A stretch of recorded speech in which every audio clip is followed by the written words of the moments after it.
오늘은 내 중심을 드리는 감사, 차고 넘치는 은혜. 네, 박수 안 쳤다고요? 네, 보세요. 네, 감사합니다. 내 중심을 드리는 감사, 차고 넘치는 은혜라는 제목으로 말씀을 나누겠습니다. 오늘은 저희들이 딱 올해의 절반을 하나님께서 인도해 주셨는데 이러한 상반기 동안 하나님이 주신 그 은혜들을 우리가 감사하면서 우리들이 하나님을 예배하는 그런 맥주 감사 주일로 지키고 있습니다. 원래 이 맥주 감사절은 이스라엘 백성들이 광야 생활을 끝내고 가나안 땅에 들어가서 농사를 짓죠. 그리고 처음으로 보리를 수확하고 난 이후에 하나님 앞에 주신 은혜 감사하면서 드렸던 그러면 지켰던 절기가 이 맥주 감사 절기입니다. 오늘날은 우리들이 보리 농사를 짓는 분들도 많이 짓지 않습니다. 그래서 어떤 교회들은 맥주 감사 이 주의를 지키지 않는 교회들도 생겨나고 있습니다. 그러나 여러분, 우리가 곰곰이 생각해야 할 건 뭐냐면 보리를 주셔서 감사하는 게 아니라 지난 반년 동안 하나님께서 우리의 삶을 실은 축복해 주시고 또 지켜주시고 은혜를 주셔서 우리가 살아왔는데 그것들을 돌아보면서 우리가 감사하는 시간을 갖는 겁니다. 동시에 그 하나님께서 그 은혜, 그 축복을 이제 우리가 또 이제 반년을 또 살아가야 되는데 하반기 동안에도 하나님이 여전히 우리에게 은혜를 베푸시고 또 우리에게 축복해 주시고 우리를 지켜주시고 인도해 달라는 여러분 그런 소망을 담아서 지키는 절기가 이 맥주 감사절이기도 합니다. 그래서 오늘 우리들은 솔로몬의 이 잠언의 말씀을 통해서 우리들이 하나님 앞에서 어떻게 우리들이 어떤 마음으로 이 예배를 드리고 그리고 어떻게 살아가는 것이 하나님의 차고 넘치는 은혜를 받는 하반기의 삶을 살게 될 것인지 함께 나누기를 소망합니다. 여러분, 오늘 말씀에 보면 9절과 10절을 보면 특별히 물질을 통해서 하나님을 공경하는 법 그리고 그에 따라서 하나님이 주시는 풍성한 약속이 담겨 있는 것을 보게 되어집니다. 여러분, 오늘 말씀을 좀 볼까요? 첫 번째 보면 감사는 내 삶의 주권이 오직 하나님께 있음을 고백하는 것이다. 이렇게 제가 제목을 정했습니다. 같이 한번 우리 첫 번째 제목을 같이 한번 읽어볼까요? 자막 좀 띄워주시겠어요? 같이 읽죠. 시작. 감사는 내 삶의 주권이 오직 하나님께 있음을 고백하는 것입니다. 여러분 9절에 보면 이렇게 말하죠. 너의 재물, 너의 소산물의 처음 익은 열매로 여호와를 공경하라 라고 선포합니다. 여러분, 그런데 여기서 그렇게 말하죠. 그러니까 나의 재물이라는 거예요. 나의 소산물이다라고 이야기해요. 하나님께서 내 거다라고 말하지 않습니다. 하나님께서 뭐라고 하면 너 것 그렇게 말한단 말이에요. 너의 재물, 너의 소산물 그렇게 이야기를 합니다. 여러분, 그런데 하나님이 우리에게 그렇게 주셨기 때문에 하나님은 우리에게 그렇게 표현할 수 있습니다. 그런데 하나님의 주권을 인정한다는 것은 그와 좀 다른 관점이 있다는 겁니다. 여러분, 그런데 이걸 생각하기 전에 좀 단어를 좀 생각해 볼까요? 재물이라는 말이 있는데요. 히브리어로는 여러분 혼이라는 말입니다. 우리가 재물하면 대부분 돈 이런 걸 이야기하는데 여기서 말하는 재물은 무엇을 의미하냐면 인간이 이 땅에서 누릴 수 있는 모든 종류의 부나 잠재력이나 능력 이런 모든 것들을 다 포괄하고 있다라고 이야기합니다. 그리고 공경하다 이 말은 히브리어로 카베드라는 말인데요. 무겁게 여기다, 가치를 두다라는 뜻이죠. 여러분, 우리 아이들이 키울 때 그렇게 이야기하죠. 아빠가 그렇습니다. 야, 너는 누구 거? 그렇게 이야기하면 아이는 뭐라 그래요? 아빠 거 그렇게 이야기하죠. 아빠 거 그렇게 이야기하잖아요. 아이는 아빠가 지금 뭘 듣고 싶어 하는지 아는 거예요. 왜냐하면 아빠가 정말 살뜰하게 자기를 챙겨주잖아요. 그러니까 그 아이는 아빠가 질문하니까 아빠의 질문의 의도에 따라서 너는 누구 거야? 그러면 아빠 거 그러잖아요. 여러분, 아이도 마찬가지입니다. 특별히 딸아이들 같은 경우 그러죠. 엄마하고 싸웁니다. 아빠를 두고요. 왜요? 저도 커서 아빠하고 결혼하겠다고. 그래서 아빠는 엄마께 아니라 내 거다고 그러지요. 여러분, 하나님께서 오늘 특별히 너의 재물, 너의 소산물 그렇게 이야기합니다. 여러분, 그런데 하나님께서 여기서 공경하다라는 말처럼 우리들이 내가 열심히 일을 해서 얻었던 그런 많은 소산물들이나 내가 열심히 일을 해서 벌었던 월급이나 이것들이 내 수고로 내 숨으로 거두었지만 실은 이것은 하나님이 하나님의 것을 내게 주셨습니다 라는 고백이 있어야 한다는 거예요. 여러분, 그러니까 우리들이 그리스도인들은 하나님이 주신 것들을 갖고 있지만 이것이 내 것이지만 그 속에 무엇을 품고 있어야 하냐면 이것은 하나님의 것을 하나님이 나에게 선물로 주신 거라는 그 가치를 담아야 한다는 거예요. 여러분, 생각해 보십시오. 그냥 내 것이라는 가치를 갖고 살아가는 사람과 하나님이 하나님의 것을 내게 맡겨주셨다. 그런데 하나님 뭐라 그러면 너 거다라고 이야기한단 말이에요. 여러분, 그런데 거기에다가 이것은 하나님의 것을 하나님이 나에게 맡겨주신 거다라는 가치를 담으면 여러분, 이 돈을 쓰는 것이 이 물질에 대한 생각, 이 물질을 선용하는 것들이 내 거라고 가볍게 생각하는 사람과는 다르죠. 그냥 내가 쓰고 싶은 대로 써도 내가 쓰고 싶은 대로 사용해도 여러분 아무런 문제가 없습니다. 그러나 하나님이 이것은 하나님의 것을 하나님이 나에게 주셨고 하나님께서는 그래서 여기에 이것은 내 것하기보다는 하나님이 나에게 맡겨주셨다. 그럼 하나님이 왜 맡겨주셨을까? 이걸 가지고 하나님께서는 우리가 하나님의 뜻을 따라서 잘 선용해 살아라고 주신 거다라는 믿음의 고백이 있으면 여러분 우리의 삶은 무게 있는 삶이 될 거라는 거예요.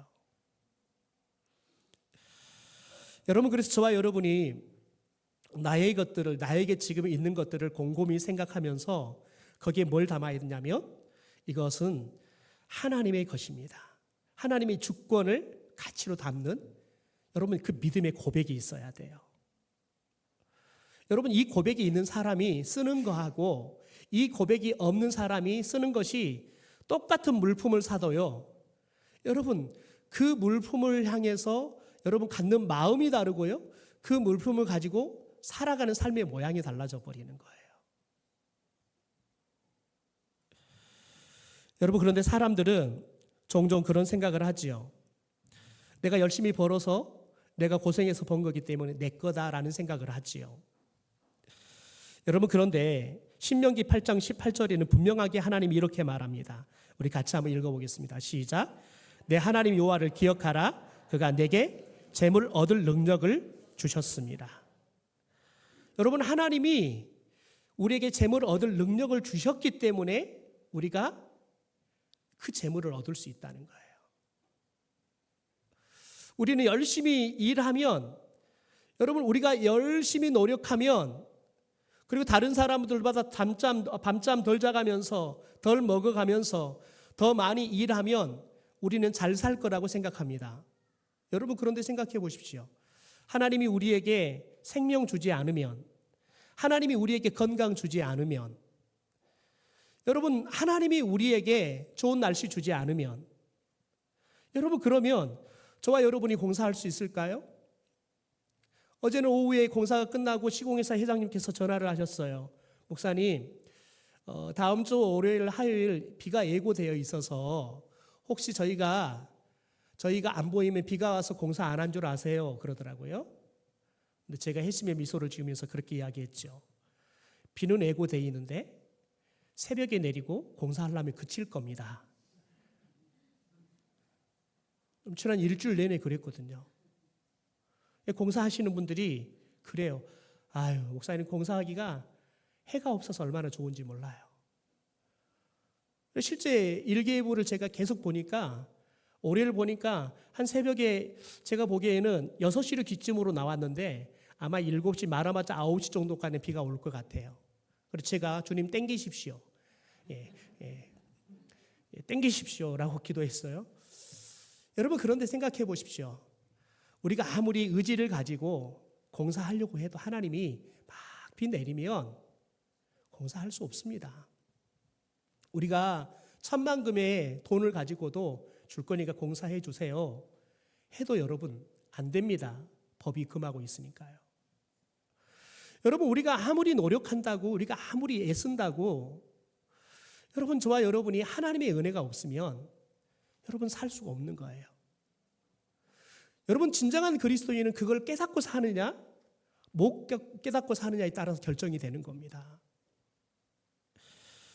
여러분, 많은 사람들이 얼마나 열심히 일하는지 몰라요. 여러분, 그런데 아무리 열심히 살아도 늘 가난합니다. 여러분, 그런데 어떤 사람은 한량처럼 사는데 늘 잘 삽니다. 제 고향에 가면 이렇게 목회자들이나 성도들이 좀 쉴 수 있는 쉼터가 있습니다. 그런데 그 쉼터가 한 3군데 정도가 되어 있습니다. 장성에도 있고 공록동에도 있고 제 고향 대서에도 있습니다. 녹동에는 이제 관리가 너무 힘들어서 최근에는 매매를 하셨더라고요. 강조에 사는 한 장로님께서 그걸 만드신 겁니다.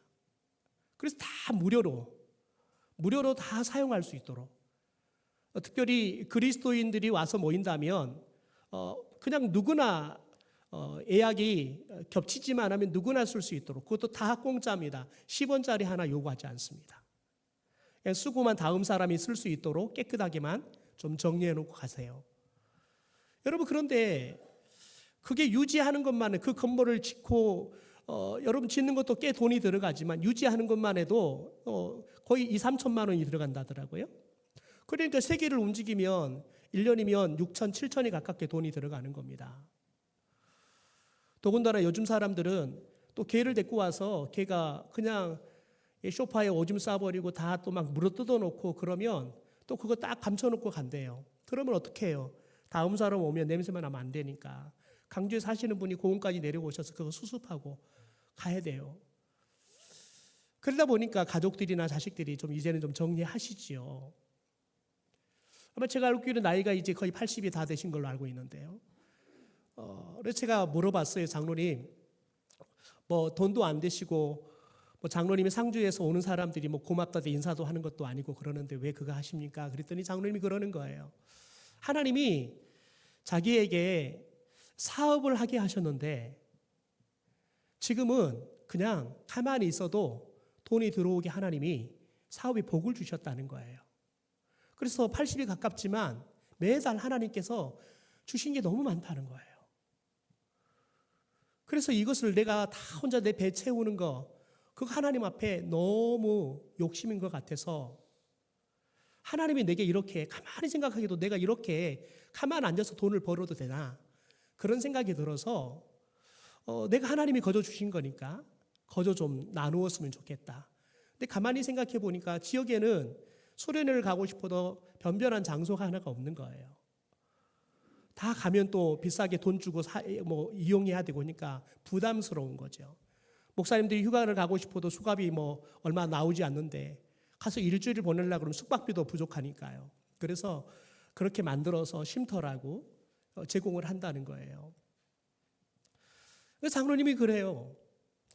자기가 아무리 애쓰고 수고해도 사업이 안 되는데 하나님이 은혜를 주시니까 이제 나이 먹어서 관리할 사람 다 있고 운영할 사람 다 있고 해서 가만히 직함만 갖고 있어도 그냥 돈이 매달 들어온다는 거예요. 그러면서 그래요. 내가 아무리 애를 써도, 내가 아무리 힘을 써도 하나님이 복을 안 주면 늘 빚만 졌는데 하나님이 복을 주니까 내가 일을 안 해도 그냥 재물이 쌓인다는 거예요. 여러분, 저는 장로님의 그 이야기 들으면서 왜 하나님은 나한테 그 복 안 주시지?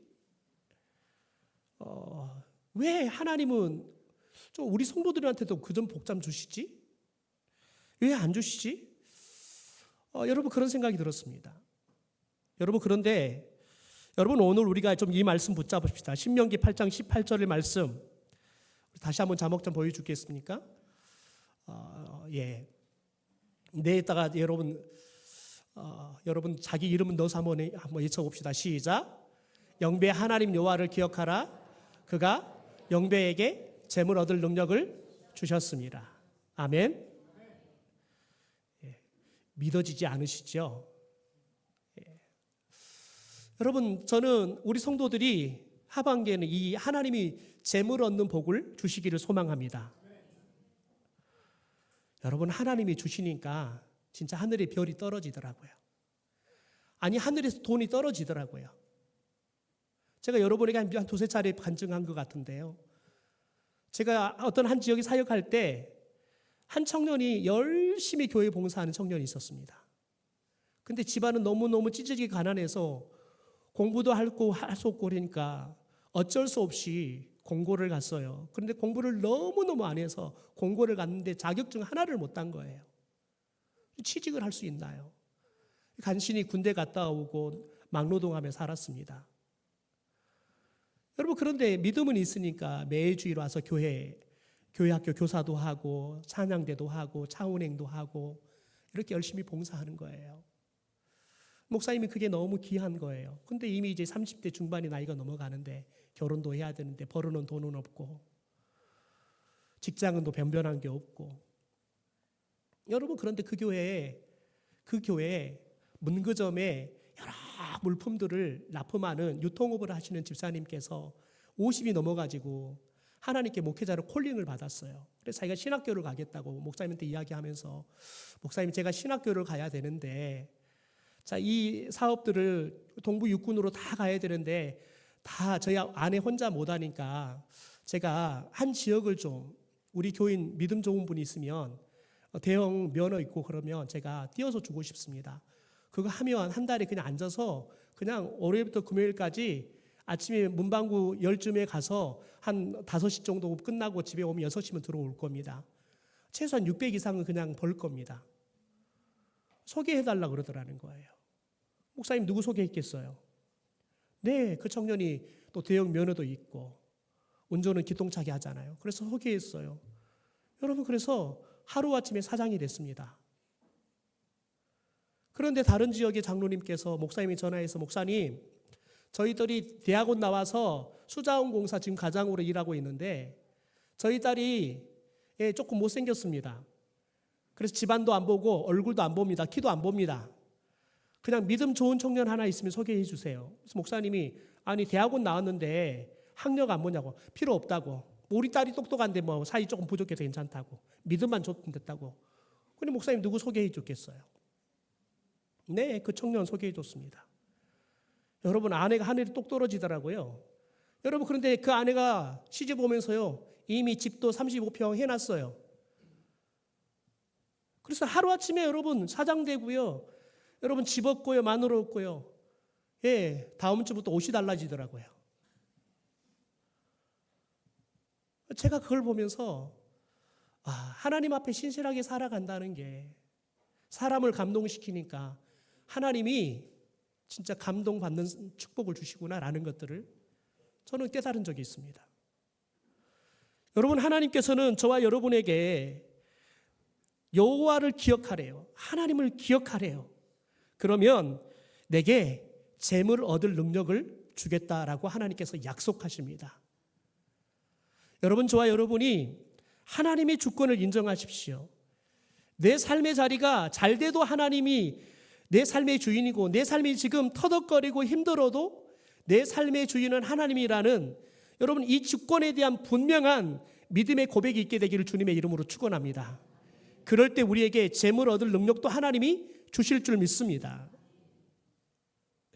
두 번째, 감사는 가장 아끼는 처음 것을 구별하여 드리는 우선순위의 결단입니다. 우리 같이 한번 읽어볼까요? 시작. 감사는 가장 아끼는 처음 것을 구별하여 드리는 우선순위의 결단입니다.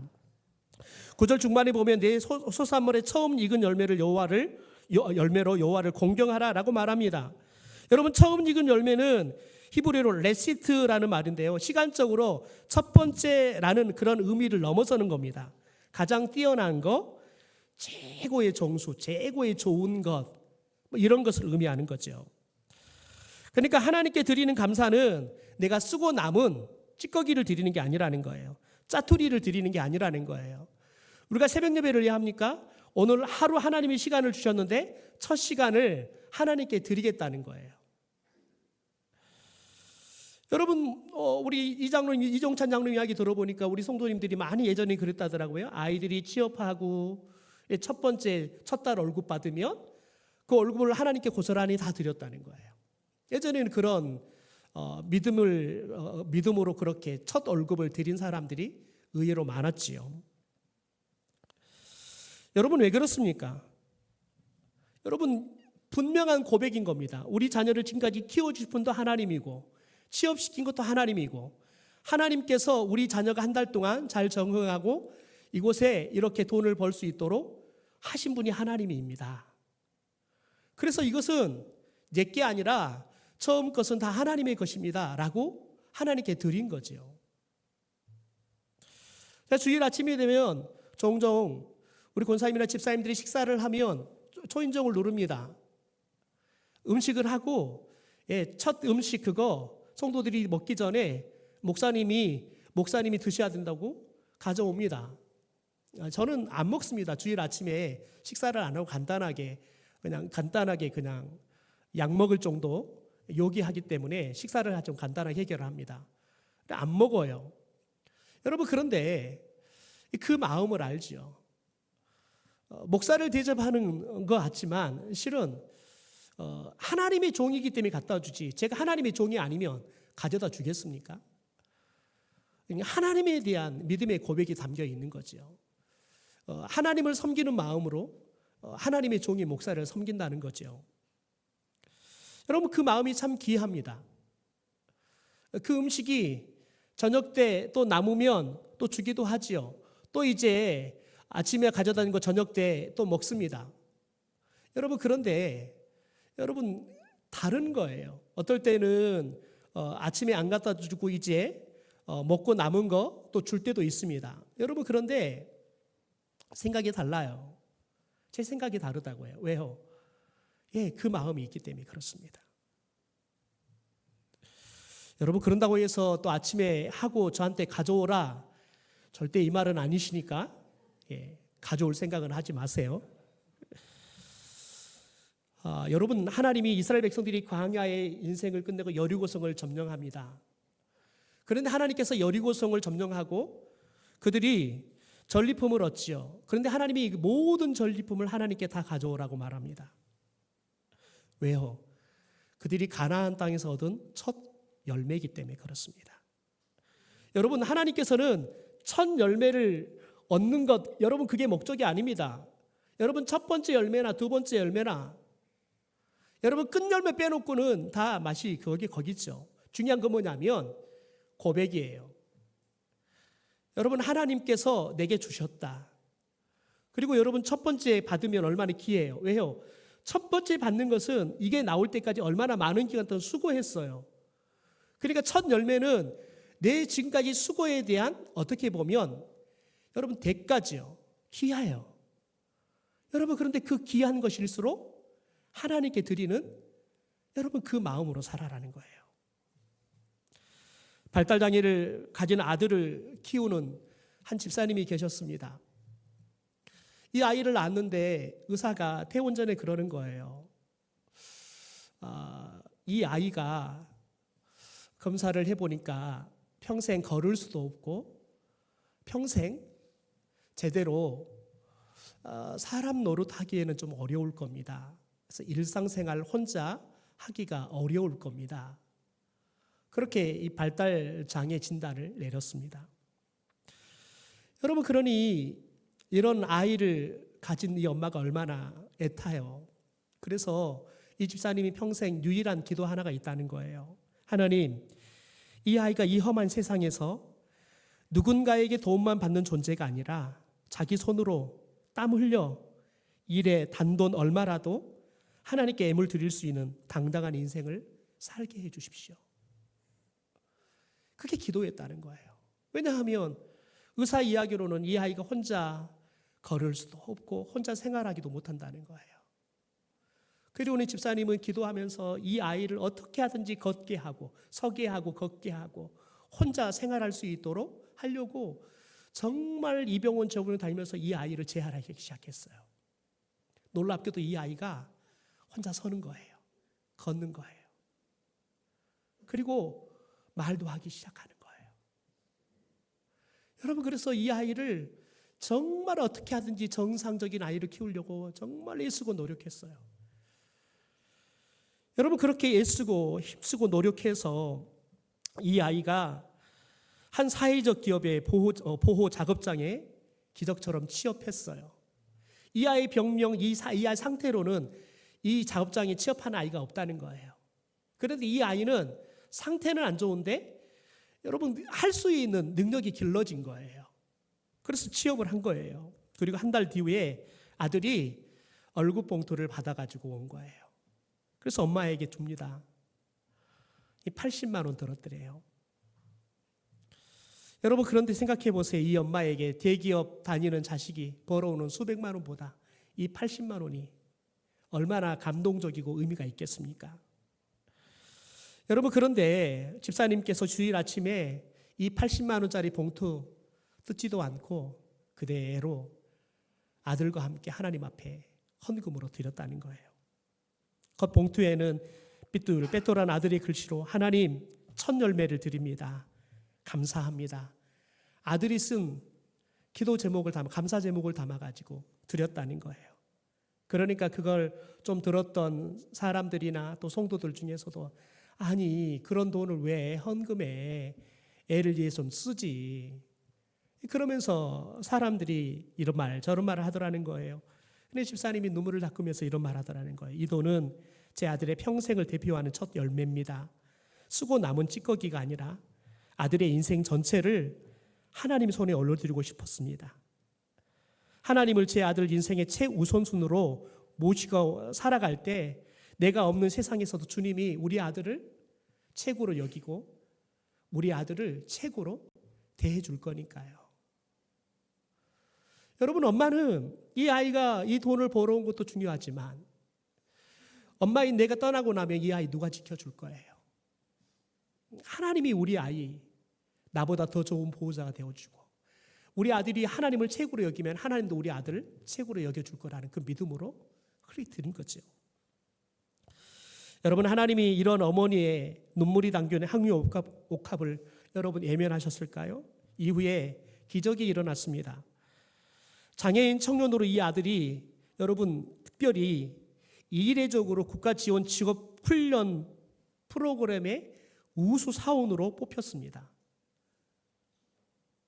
여러분 생각해 보세요. 얼마나 훈련을 시켰으면 이 아이가 그 상태로는 다른 아이들은 아예 취업도 못하는데 거기 들어가서 정말 열심히 일을 배운 거예요. 그래가지고 최우수 사원으로 이 아이가 뽑힌 거예요.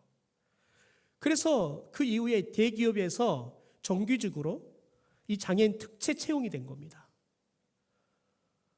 여러분, 그래서 이 아이가 80만 원이 아니라 이제는 대기업 여러분 사원들이 받는 월급을 받고 살게 된 거예요.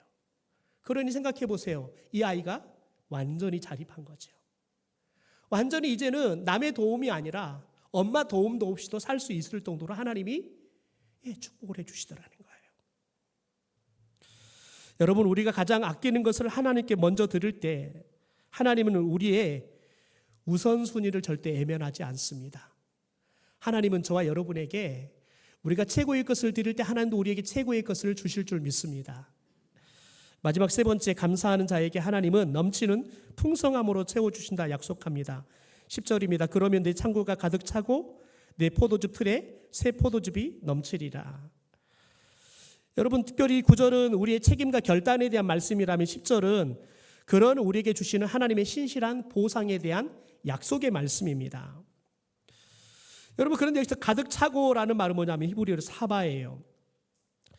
여러분, 단순히 필요한 물건을 채워준다라는 걸 넘어서서요, 완전한 만족, 더 이상의 부족함이 없는 상태라는 걸 이야기합니다.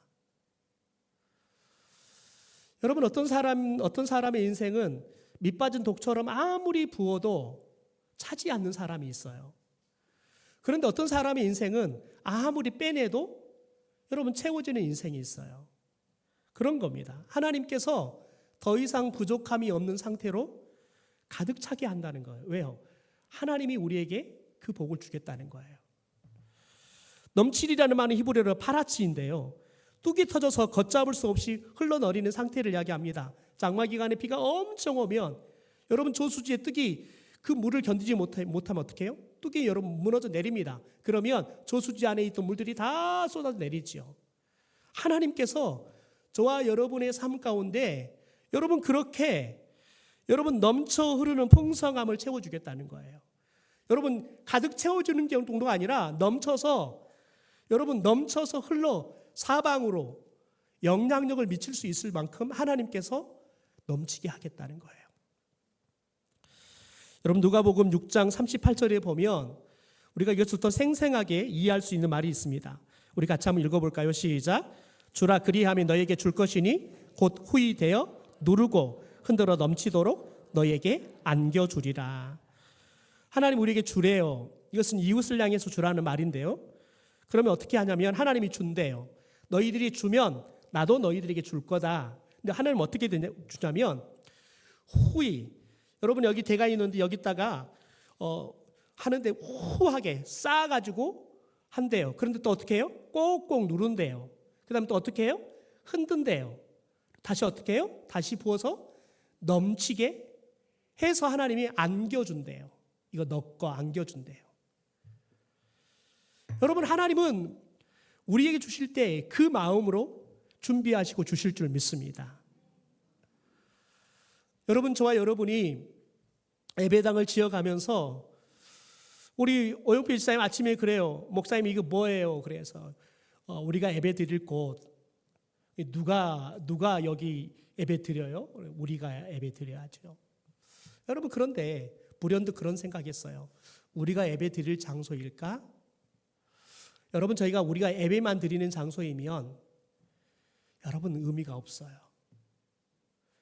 여러분 저것이 제가 요즘 교회를 드나들면서 한편으로는 뿌듯하면서도 한편으로는 엄청난 부담감이 됩니다.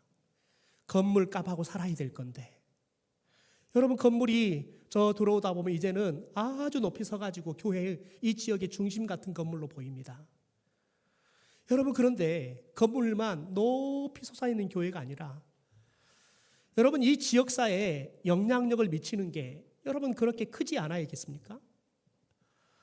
여러분 그래서 저와 여러분에게 하나님이 넘치게 부어주시는 가득 차고 넘치게 부어주시는 은혜가 필요한 거예요. 여러분 그래서 우리가 하반기에 기도해야 돼요. 하나님 성도 개인 가정마다 하나님께서 가득 차고 넘치도록 그래서 이것이 그냥 뚝이 터져서 흘러가듯이 주체할 수 없는 하나님의 복을 주십시오. 우리 교회 가운데 하나님 그런 은혜를 주십시오. 여러분 그런데 하나님의 복은 여러분 셀 수 없습니다. 바닷물로도 다 기록할 수 없습니다. 여러분 그런데 그 복을 얼마만큼 받아 누리느냐는 얼마만큼의 그릇을 준비하냐는 겁니다. 여러분 그릇은 여러분 하나님이 채워주를 기다려가지고는 여러분 받을 수가 없습니다. 그 전에 준비해야 합니다. 우리가 하반기에는 예배당일 짓든 말든 상관없이 교회 사역을 합시다. 우리가 영혼을 살리는 일을 하고 지역사회의 필요를 채워주고 섬기는 일을 합시다. 우리가 또 조금 더 구체적으로 우리 성도들을 돌아보고 함께 세워져가는 그래서 교회로서의 그래서 여러분 하나님이 축복을 넘치도록 붓되 여러분 종지기만한 그릇이 아니라 여러분 거대한 탱크를 이루고 이 지역사회가 여러분 하나님이 축복을 부어줄 수 있는 여러분 우리 교회의 그릇이 될 수 있도록 저와 여러분이 열심을 내고 함께 하나님의 말씀을 따라 이 지역을 섬기는 사역을 시작하는 결단과 도전이 일어나기를 주님의 이름으로 축원합니다.